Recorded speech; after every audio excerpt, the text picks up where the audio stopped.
Hey, Talk Realized Math and History, and this is a video on the monetary system.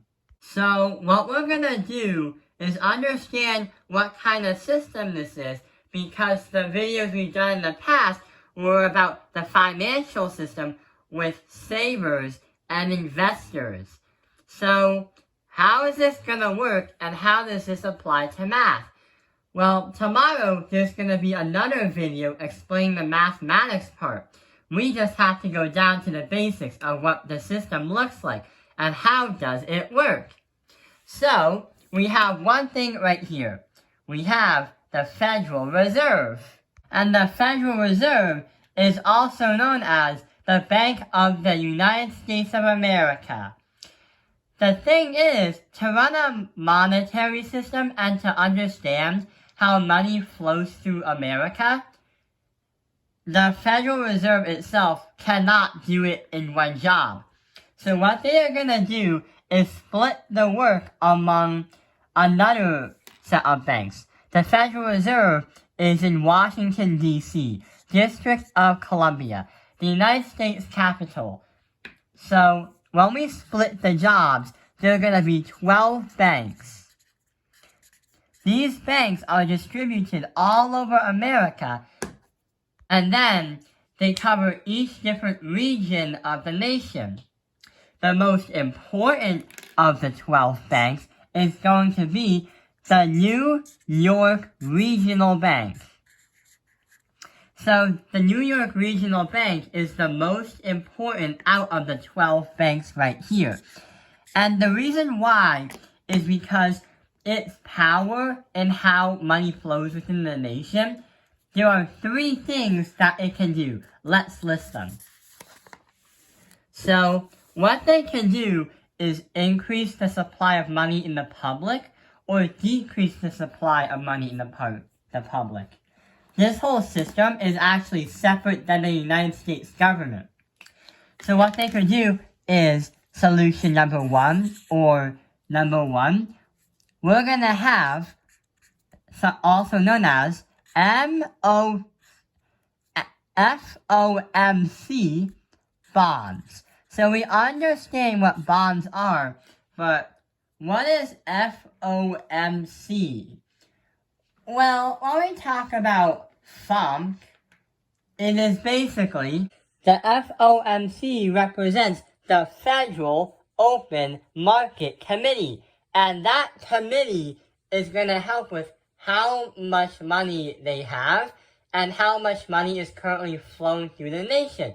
But also, they want to see if we want to increase the supply of the public funds or decrease the supply of public funds. So that is the first solution, trying to collab and work with the Federal Open Market Committee. Option number 2 of what the New York Regional Bank can do is adjust reserve requirements. So this one is actually one of the most common things that they do. So talk about banks and banking. We understand that the Federal Reserve is the nation bank, but then it gets split by 12 different banks between powers. The New York Regional Bank is the most important one out of the 12 banks. But when you think of personal finance, and when you think of reserve requirements, the reserve is basically how much money a bank must have within every business day. So, for example, if we talk about, let's say, I'm just going to say the Taiping Bank, it's not an actual bank, but what they have to do is they have to have some kind of money saved up every day as a requirement. If they do that, they're cleared to go for that business day. If not, they'll face a lot of charges and they'll face a lot of fines. And they'll get in trouble by the New York Regional Bank. And also FICA. All banks are insured by FICA, or most banks are. So the other thing is adjusting the reserve requirements is going to change. Because if I decrease the amount needed to reserve in the banks, that means the bank must have a certain amount of money in the thing every business day. If I decrease that, that increases the money flow. If I increase the reserve, that is going to decrease the money flow. So that is another way that the Federal Reserve and the NYRB can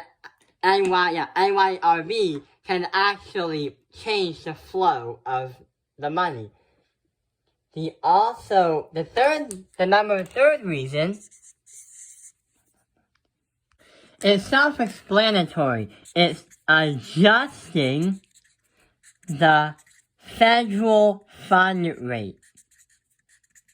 And that kind of ties down to number 2 because it talks about limiting or increasing the flow of the money supply around the nation.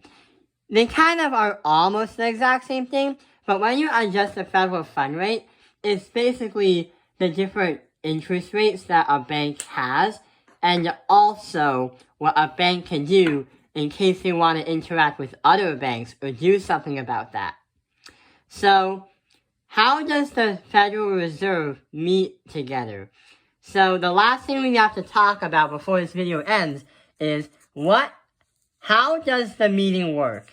So the Federal Reserve and the 12 other banks, or representatives from that 12 banks, is going to have a meeting on how the money supply is going through America. They might want to change it by these 3 most common things or strategies they can do. They could buy or sell bonds with the Federal Open Market Committee. They can increase bonds or decrease bonds. Oh yeah, I forgot to tell you about that. When we talk about bonds, if we increase or if we buy bonds, what we're going to do is make the money supply go up because we're talking about the money in the public savings. If we are going to sell bonds, what we're going to do is decrease that money for the public savings. So that is solution 1. Solution 2 is trying to limit or release the banks for having a reserve requirement. And number 3, adjusting the federal fund rate in case something happens between 2 banks and it might be affecting how it might flow through the economy. So here's how it works. There is a table that they all meet up with. There are going to be 5 different representatives from the banks, the major 12 banks. And we're going to have 7 governors that also do that as well. They're going to be 1, 2, 3, 4, 5, 6.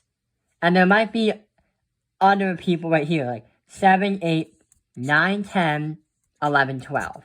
This is how they are usually seated. The ones that are usually talked about, like the New York Regional Bank, usually sit here, here, here, or here, or other people from the Federal Reserve. And that is how we understand part 1 of the monetary system. There was not any mathematics involved in this video, but this is a helpful video to continue for the next video tomorrow, because that one's about mathematics. And we get to calculate how does the flow of money change when we adjust the reserve requirements for banks. How much the banks need to have within every business day. Thank you for watching Top Fingerlines Math Industry. Like and subscribe.